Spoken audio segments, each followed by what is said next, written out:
अजामिल के विषय में भागवत में श्लोक है, म्रियमाणो हरेर नाम गृणन पुत्रोपचारितम अजामिलोप्यगाधाम किम पुनः श्रद्धया गृणन। अजामिल मरते समय अपने पुत्र को बुलाता है, क्योंकि उसमें बहुत अटैचमेंट था। पुत्र का नाम नारायण।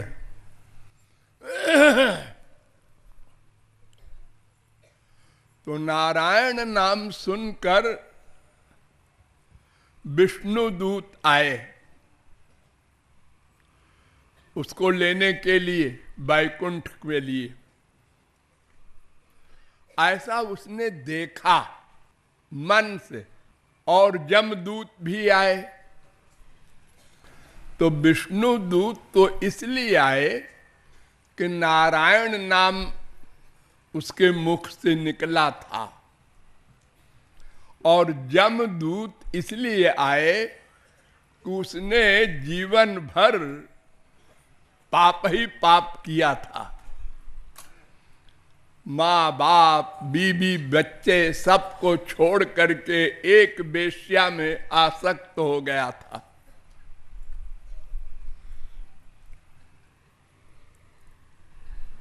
तो प्रश्न ये है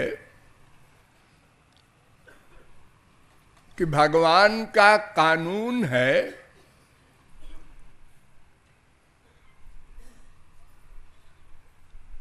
यो यदिच्छति तस्य तत्।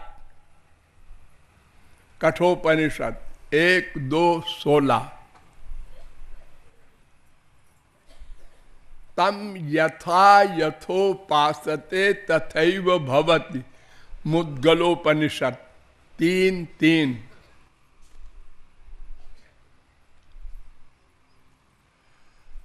गीता भी कहती है, अंत काले च मामेव स्मरन् मुक्त्वा कलेवरम यः प्रयाति समद्भावम याति नास्त्यत्र संशयः। 8वें अध्याय का 5वां श्लोक। अंतिम काल में मामेव, केवल मेरा स्मरण करते हुए जो शरीर छोड़ता है, मेरा स्मरण करते हुए मां मनुस्मरण,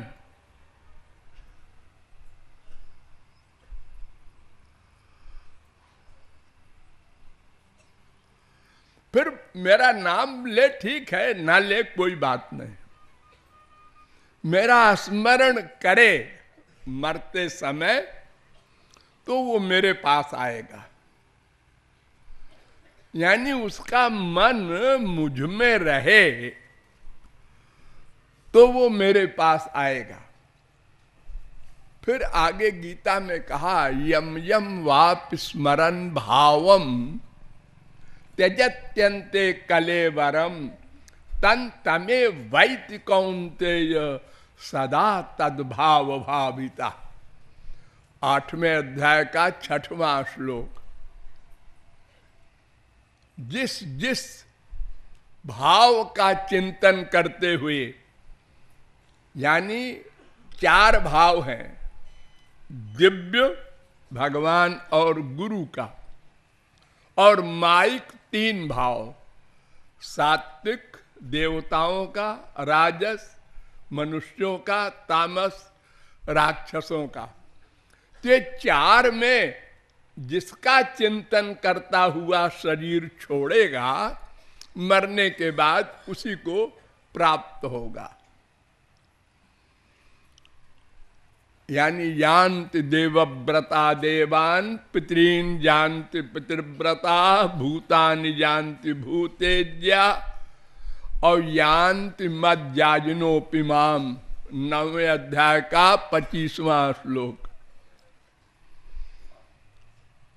मरते समय जो देवताओं का स्मरण करेगा स्वर्ग जाएगा, जो जिस जिस मनुष्य का स्मरण करके मरेगा, माँ बाप बेटा स्त्री पति कोई भी, तो उसी को प्राप्त होगा मरने के बाद।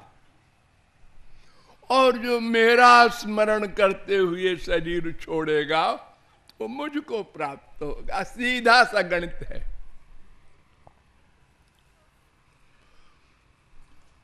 ओम इत्येकाक्षरम ब्रह्म व्याहरन माम अनुस्मरन।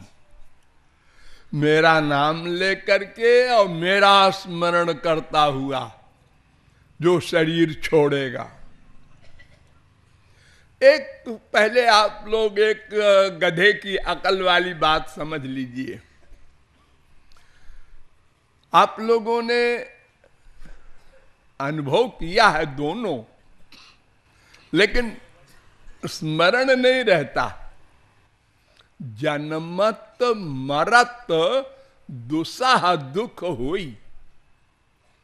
जन्म लेते समय और मरते समय बहुत दुख होता है जीव को, मनुष्य को, पशु पक्षी सबको। जितने शरीर वाले हैं, जब इनका शरीर मां से पैदा होता है तो, और जब ये जीव शरीर छोड़ के जाता है तब इतना कष्ट होता है कि कोई सह नहीं सकता। बड़े से बड़ा कोई पहलवान मूर्छित हो जाएगा, फिर मरेगा बाद में। पहले मूर्छा। देखो, मान लो किसी आदमी को कोई मार रहा है, तो एक लठिया मारा, चिल्लाया, दर्द हुआ। दूसरी लठिया और चिल्लाया और दर्द हुआ। तीसरी लठिया गिर गया। चौथी लठिया बेहोश हो गया, लेकिन मरा नहीं। वो समझा मर गया, चला गया मार के, और थोड़ी देर में उसने आंख खोला। यानी मूर्छा पहले और मृत्यु बाद में। पहले मूर्छा होती है, तो मूर्छा माने क्या कि हम उस कष्ट को सह नहीं सकते। केवल महापुरुष जिसने भगवत प्राप्ति कर ली है, वो शरीर छोड़ता है अपनी इच्छा से।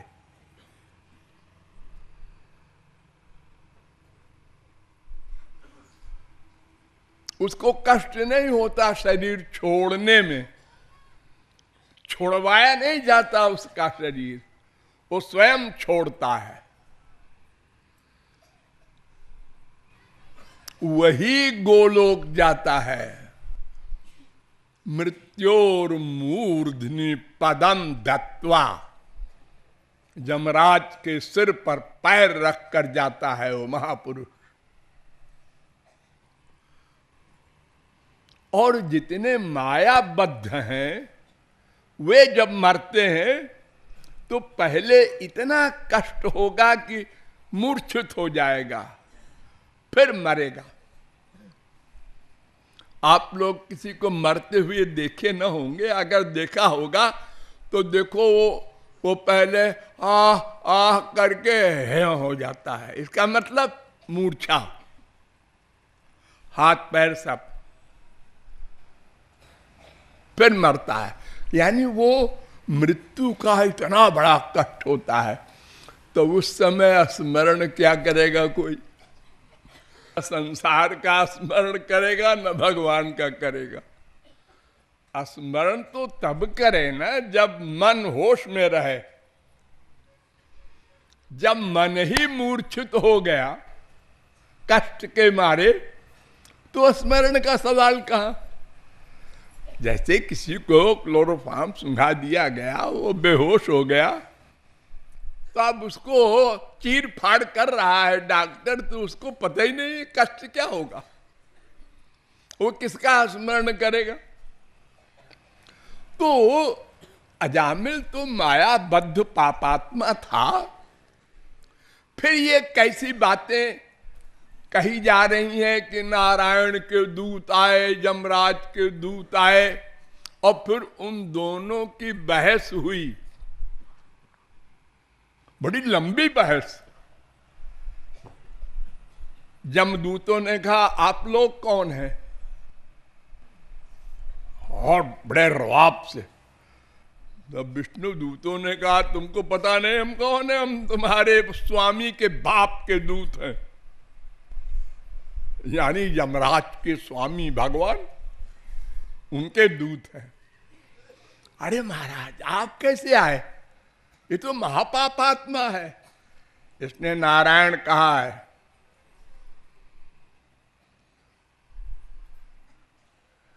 भगवान नाम लिया है, नारायण भगवान का नाम है।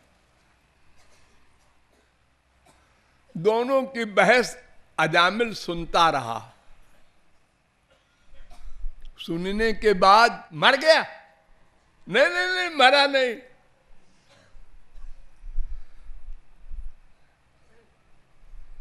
अगर मर जाता और गोलोक जाता तब तो हम मान लेते कि नारायण का नाम लेकर के गोलोक चला गया।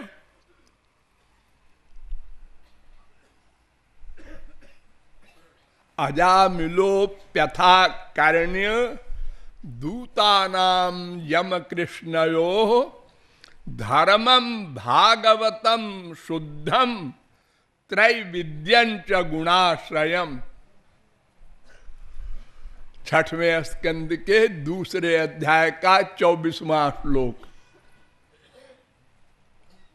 यमदूत को भगा दिया विष्णु दूतों ने और इसको छोड़ दिया। तम याम में पाशाद उन्मुच्य विप्रम मृत्यो रमी मुचत। छठवें स्कंद के दूसरे अध्याय का 20वां श्लोक। यमराज के फंदे से छुड़ाकर ब्राह्मण अजामिल को भी छोड़ दिया विष्णुदूत और चले गए। ले नहीं गए क्योंकि विष्णुदूतों को ये तो मालूम ही था कि इसका मन भगवान में नहीं है, हम कैसे ले जाएं, छोड़ गए। लेकिन अजामिल ने जो दोनों का लेक्चर बहस सुना तो उसको वैराग्य हो गया। उसने कहा अरे मैंने इतना पाप किया और एक नारायण नाम लेने से इतनी कृपा किया भगवान ने, विष्णु दूतों का दर्शन हो गया।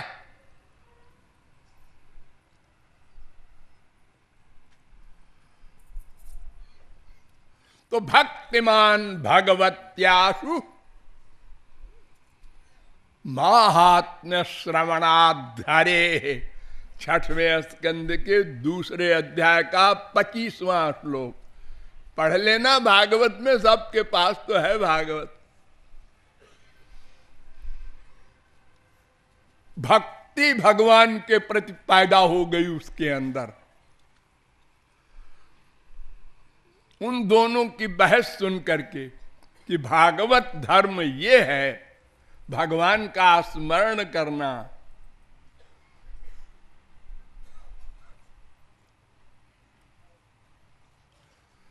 तो उठ के बैठ गया, मरावरा ने, और निश्चय किया धास्य मनो भगवती शुद्धम तत्कीर्तनादि भी। भगवान का स्मरण करते हुए उनका नाम गुण लीलादि का कीर्तन करूंगा। मन धास्य मनो भगवती, भगवान में मन को एक कर दूंगा। ये उसने निश्चय किया। धास्ये मनो भगवती। फिर क्या हुआ? इति जात सुदुर्वेदा त्यक्त सर्वानुबंधन। सारे संसार से मन को हटा करके और गंगा द्वार मुपेयाय हरिद्वार चला गया।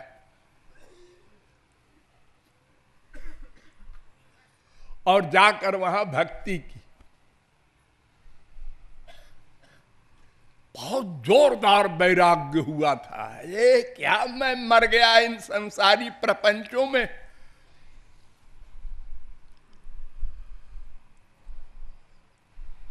एक वर्ष भक्ति की। भक्ति करने के बाद भगवत प्राप्ति हुई। फिर आया हैमम विमान मारुह्य। भगवान का विमान आया।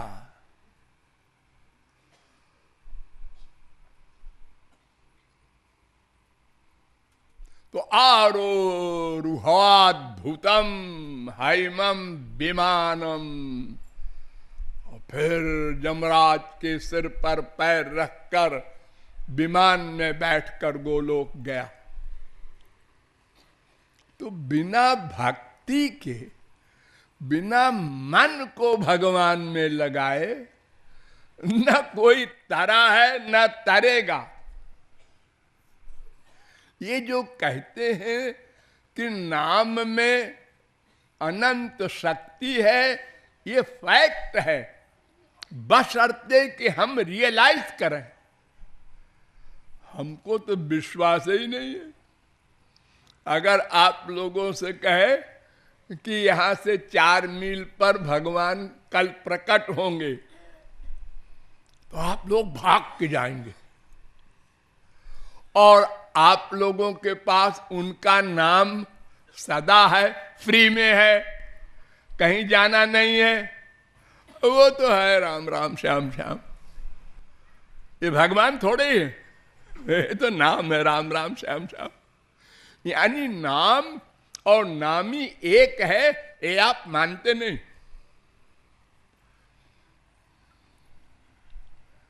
मूर्ति जी के लिए जाते हैं मंदिरों में, लेकिन ये मूर्ति भगवान की है, ये आप मानते नहीं। अगर भगवान की मूर्ति है ये मान ले, फिर लौट के घर में क्या करने जाए? ये कूड़ा कबाड़ा माँ बाप बेटा बीबी के लिए जाए? सामने भगवान बैठे हैं, अजी उनको देख के कोई खास आनंद नहीं आता। अगर श्रृंगार बढ़िया बढ़िया है तो जरा अच्छा लगता है, लाइट आ रही है और जरा तो और अगर मैला कपड़ा पहना रखा है ठाकुर जी को किसी गरीब आदमी ने, ये ठाकुर जी 2 कौड़ी के।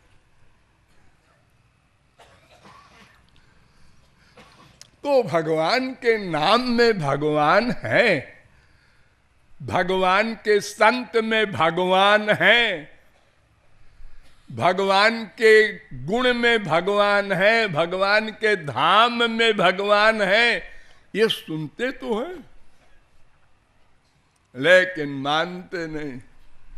आप इतने लोग यहाँ आए चित्रकूट में, यहीं से राम पैदल गए थे, लक्ष्मण पैदल गए थे, नंगे पांव। हाँ, उनके चरण पड़े थे। हाँ, ये आप लोगों में भावना कुछ आई? गुजनई जी,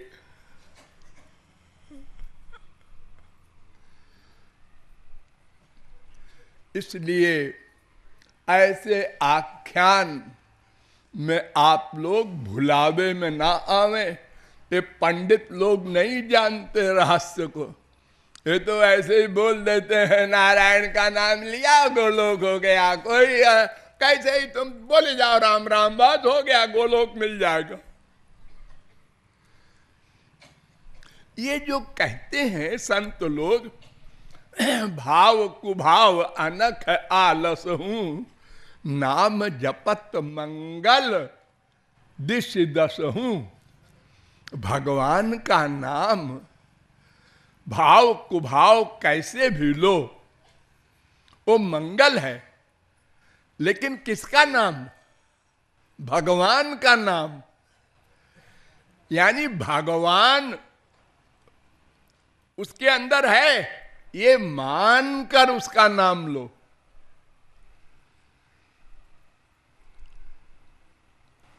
एक कहावत है ना, नथिंग से समथिंग अच्छा है। अर्थात कुछ नहीं करता तो उन्होंने कहा राम राम करो। क्या करो? रोज 15 मिनट। अब वो राम राम कर रहा है, फिर गुरु जी के पास गया, हम तो राम राम कर रहे हैं, हमको तो कोई आनंद नहीं मिलता। अरे तो राम का नाम क्या है समझा है कुछ? और राम कौन है ये भी तो समझ, फिर उनका ध्यान कर। अब आगे ये पाठ पढ़ाया गुरु जी ने। आप लोगों ने जब जोड़ बाकी गुणा कुछ सीखा होगा पहले कक्षा में, तो गोलियों से जोड़ सीखा है। 4 और 5 कितना होता है? तो 4 गोली रखा, फिर 5 गोली रखा, फिर 1 2 3 4 5 9 होता है। उसके बाद यहां 4 और 5 कितना होता है? 4 5 6 7 8 9 होता है। और बाद में इतना अभ्यास हो गया कि नींद में भी बेटे ने पूछा, पापा 4 5 कितना होता है? 9 होता है रे। इतना अभ्यास हो गया।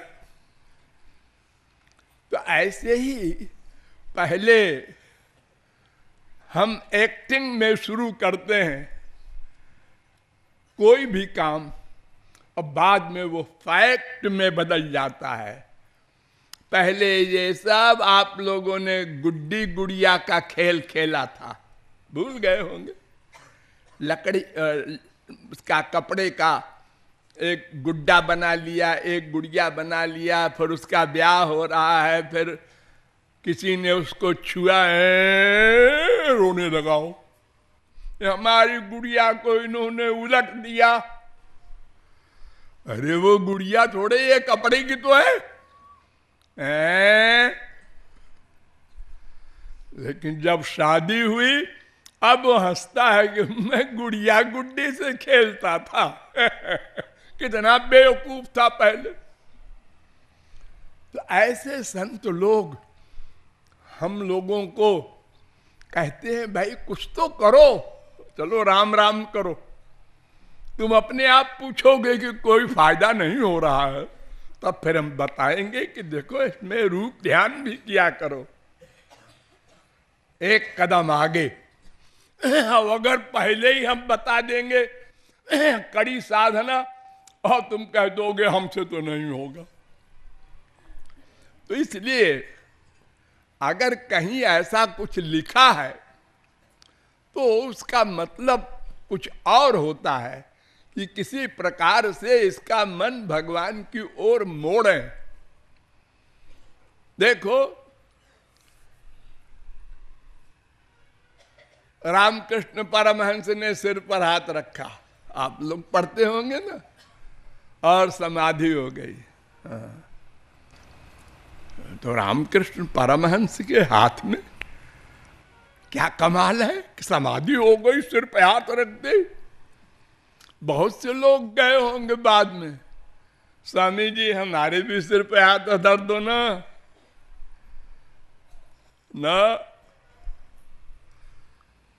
वो पात्र था इसलिए हाथ का असर हुआ। पात्र नहीं है तो चाहे दिन रात हाथ रखे रहो, कुछ नहीं होगा। लोग भोले भाले करते हैं ऐसे, महाराज जी सिर पे हाथ धर दो, हाथ धर दो, सिर पैर धर दो, उससे क्या होगा? एक्टिंग है। तो भगवान के नाम से प्रारंभ होता है, लेकिन मन ही बंधन मोक्ष का कारण है। इसलिए वेद से लेकर रामायण तक हर ग्रंथ, हर संत कहता है मन लगाओ, मन को शुद्ध करना है। तुम्हारा एक काम मन को शुद्ध करना। बस तुम भगवान को नहीं पा सकते, जान सकते, देख सकते, तुम मन को शुद्ध कर लो। बस इसके आगे वो महापुरुष और भगवान कृपा करके वो सब करेंगे। तुमको इतने करना है केवल कि रो कर उनका नाम गुण आदि का गान करो, या केवल स्मरण करो और मिलन की व्याकुलता बढ़ाओ और अंतःकरण शुद्ध कर लो। बस इतना सा काम तुम्हारा है। ये अजामिल के आख्यान का अंतरंग रहस्य है।